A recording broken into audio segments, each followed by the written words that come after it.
गरीब किसान की कहानी। गांव के एक कोने में स्थित छोटे से कच्चे घर में रामलाल नाम का एक गरीब किसान अपनी पत्नी, 2 बच्चों और बूढ़ी माँ के साथ रहता था।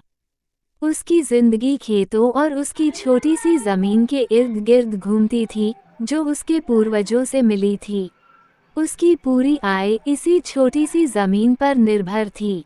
हर साल वो मेहनत से खेत जोतता, फसल उगाता और बारिश के भरोसे अपना जीवन चलाता था। परंतु हर बार प्राकृतिक आपदाएं और मौसम की मार उसके सारे सपनों को चकनाचूर कर देती थी। रामलाल का जीवन बेहद कठिन था। गांव के बाकी किसानों की तरह वह भी कर्ज में डूबा हुआ था। बैंक से लिए गए कर्ज और साहूकार की ऊंची ब्याज दरें उसे दिन रात परेशान करती थीं।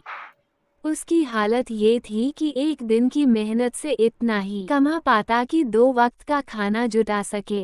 बारिश का अनियमित होना और फसल की बर्बादी ने उसकी कठिनाइयों को और भी बढ़ा दिया था। हर साल रामलाल आसमान की तरफ देखता और भगवान से अच्छी बारिश की दुआ करता। लेकिन कभी कभी बारिश ज्यादा हो जाती और कभी बिल्कुल नहीं होती। जब बारिश नहीं होती तो उसकी फसल सूख जाती और जब ज्यादा होती तो फसलें पानी में बह जाती। इसके बावजूद उसने कभी हार नहीं मानी। वो हर साल नए उत्साह के साथ फसल उगाने की कोशिश करता रहा। परिवार की जिम्मेदारी। रामलाल का परिवार भी उसके साथ उसकी इस कठिन यात्रा का हिस्सा था। उसकी पत्नी सरोज भी दिन रात खेतों में उसका साथ देती थी। वह घर के कामकाज के साथ साथ खेतों में भी काम करती, ताकि परिवार का खर्च कुछ कम हो सके। उनके दोनों बच्चे भी अपनी पढ़ाई के साथ साथ खेतों में हाथ बटाते। बूढ़ी माँ अक्सर रामलाल को देखकर चिंता में रहती, क्योंकि उसे पता था कि रामलाल के कंधों पर परिवार की बड़ी जिम्मेदारी है।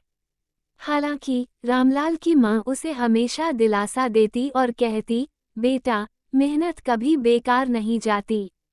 एक दिन भगवान हमारी सुनेंगे और हमारी तकदीर बदल जाएगी। माँ की इन बातों से रामलाल को थोड़ी हिम्मत मिलती, लेकिन असल जिंदगी की परेशानियों ने उसके अंदर एक अजीब सी निराशा पैदा कर दी थी। साहूकार का दबाव। कई बार रामलाल ने सोचा कि वो अपनी जमीन बेच दे और किसी शहर में जाकर मजदूरी करने लगे। लेकिन फिर उसे अपने पूर्वजों की वो जमीन याद आ जाती, जिसे उन्होंने अपने खून पसीने से सींचा था। उसे लगता था कि अगर उसने जमीन बेच दी तो उसका जीवन तो बर्बाद हो ही जाएगा, साथ ही उसके पूर्वजों की मेहनत भी मिट्टी में मिल जाएगी। एक दिन साहूकार रामलाल के घर आया और कहा, रामलाल, अब बहुत समय हो गया है। तुम्हें मेरा पैसा लौटाना होगा, वरना तुम्हारी जमीन मुझसे छीनी जाएगी। रामलाल ने हाथ जोड़कर साहूकार से थोड़ी और समय की मांग की, लेकिन साहूकार का दिल पत्थर था। उसने कहा, तुम्हारे पास सिर्फ 1 महीने का समय है, इसके बाद मैं तुम्हारी जमीन पर कब्जा कर लूंगा। अंधेरा और आशा की किरण। उस रात रामलाल सो नहीं पाया। उसने सोचा कि अब क्या करेगा। जमीन हाथ से जाती है तो वह कहाँ जाएगा? उसके बच्चों का भविष्य क्या होगा? उसकी माँ का इलाज कैसे होगा? सरोज उसे दिलासा देती रही, लेकिन वो खुद भी जानती थी कि हालत बेहद खराब है। अचानक रामलाल को एक विचार आया। उसने सोचा, क्यों न मैं किसी और फसल की जगह कोई दूसरी फसल उगाने की कोशिश करूं, जो ज्यादा पानी या कम पानी में भी उग सके। अगले दिन वह गांव के कुछ अनुभवी किसानों से मिला और उनकी सलाह से एक नई फसल उगाने की योजना बनाई। ये फसल पहले की फसलों से अलग थी, जिसमें कम पानी की जरूरत थी और इसे आसानी से बाजार में बेचा जा सकता था। उसने अपनी पूरी ताकत इस नई फसल में लगा दी। दिन रात मेहनत की, बच्चों और सरोज का भी उसे पूरा सहयोग मिला। कुछ महीनों बाद उसकी मेहनत रंग लाई और फसल तैयार हो गई। जब उसने अपनी फसल बाजार में बेची तो उसे पहले से कहीं ज्यादा मुनाफा हुआ। यह उसकी जिंदगी का सबसे खुशहाल दिन था। रामलाल ने अपनी मेहनत और सूझबूझ से न सिर्फ साहूकार का कर्ज चुका दिया, बल्कि उसके पास थोड़े पैसे भी बच गए। वो इन पैसों से अपने घर की मरम्मत करवा सका, बच्चों की पढ़ाई का खर्च उठा सका और अपनी मां का इलाज भी करवा सका। अब वह पहले से ज्यादा खुशहाल जीवन जीने लगा। गांव के दूसरे किसान भी उसकी इस सफलता से प्रेरित हुए और उन्होंने भी नई फसलों की ओर ध्यान देना शुरू किया। रामलाल की यह कहानी सिर्फ एक गरीब किसान की कहानी नहीं है, बल्कि यह उस अदम्य साहस और संघर्ष की कहानी है।